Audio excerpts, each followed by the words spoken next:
Dear student अस्सलाम वालेकुम। जैसा कि आज हमारा टॉपिक है atomic number, atomic mass and molecular mass. सबसे पहले हम एटॉमिक नंबर के ऊपर डिस्कस करेंगे। तो एटॉमिक नंबर की डेफिनेशन है the number of proton of an atom is called atomic number. Atom के अंदर प्रोटॉन का जो नंबर होता है, प्रोटॉन की जो तादाद होती है, उसको हम एटॉमिक नंबर कहते हैं। It means atomic number depend on proton number. Atomic number proton number पर डिपेंड करता है। फॉर एग्जांपल कैसे, ऑक्सीजन एटम है, ऑक्सीजन एटम के अंदर 8 प्रोटॉन्स है, तो इट मीन्स ऑक्सीजन का एटॉमिक नंबर कितना हुआ, 8। ऐसे ही कार्बन एटम है, कार्बन एटम के अंदर 6 प्रोटॉन हैं, तो उसका एटॉमिक नंबर कितना हुआ, 6। ऐसे ही नाइट्रोजन का एटम है, उसके अंदर 7 प्रोटॉन है, तो इट मीन्स उसका एटॉमिक नंबर कितना हुआ, 7। तो ऐसा समझें कि proton number is the nickname of atomic number. Proton number nickname है एटॉमिक नंबर का। जितने प्रोटॉन उतना उसका atomic number. Now atomic mass. The sum of protons and neutrons of an atom is called atomic mass. Atom का जो atomic mass होता है वो डिपेंड करता है प्रोटॉन और न्यूट्रॉन के ऊपर। जितने प्रोटॉन्स एटम के अंदर होंगे और न्यूट्रॉन्स एटम के अंदर होंगे, उन दोनों को हम प्लस करेंगे तो हमें एटॉमिक मास पता चल जाएगा एलिमेंट का।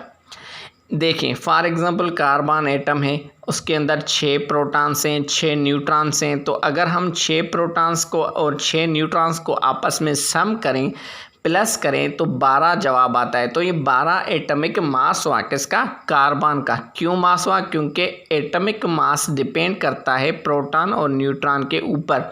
तो कार्बन में 6 प्रोटॉन है और 6 न्यूट्रॉन है, तो इट मीन्स इसका 12 एटॉमिक मास हुआ।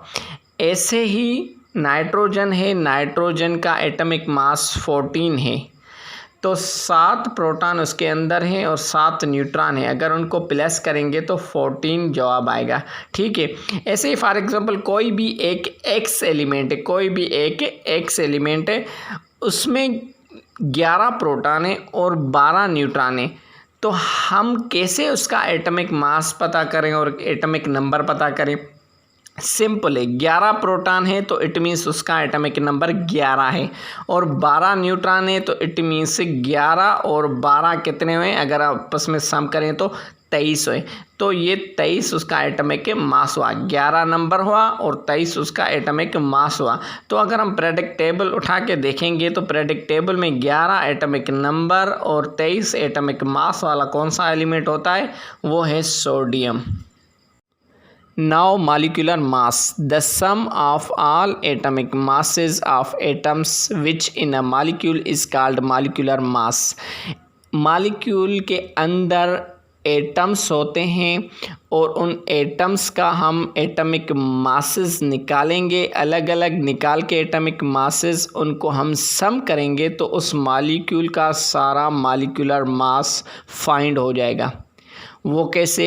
फॉर एग्ज़ाम्पल हम मॉलिक्यूलर मास वाटर का फाइंड करते हैं, तो कैसे करेंगे? सबसे पहले हम वाटर का फार्मूला लिखेंगे।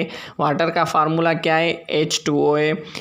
तो हम H2O को देखेंगे तो उसमें 2 हाइड्रोजन के एटम्स हैं और 1 ऑक्सीजन का एटम है। हमें पता है कि हाइड्रोजन एटम एक का एक एटॉमिक मास है, तो दूसरे का भी एक ही होगा। तो हम क्या करेंगे, 1 + 1, और उसके बाद ऑक्सीजन है, ऑक्सीजन का एटॉमिक मास कितना है, 16, और फिर प्लस 16 करेंगे तो 1 + 1 + 16 कितने हुए, 18 mu हुए। 18 mu का मतलब है एटॉमिक मास यूनिट। अब ये इसका मॉलिक्यूलर मास हो गया। वाटर का मॉलिक्यूलर मास कितना हुआ, 18 mu।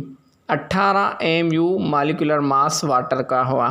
अब दूसरा example, for example ammonia gas है, उसका फार्मूला है NH3।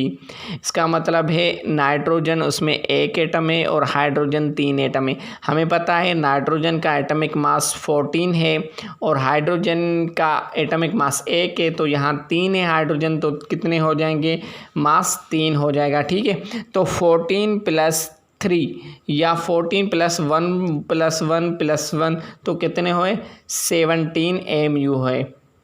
तो मॉलिक्यूलर मास अमोनिया का कितना हुआ 17 AMU। अमोनिया का मॉलिक्यूलर मास 17 है। तो ऐसे मॉलिक्यूलर मास हम फाइंड करते हैं। डियर स्टूडेंट्स, मज़ीद वीडियोस देखने के लिए, न्यू टॉपिक्स के ऊपर लेक्चर सुनने के लिए आपको ये चैनल सब्सक्राइब करना पड़ेगा और इस बेल आइकन को आपको क्लिक करना पड़ेगा। Thank you.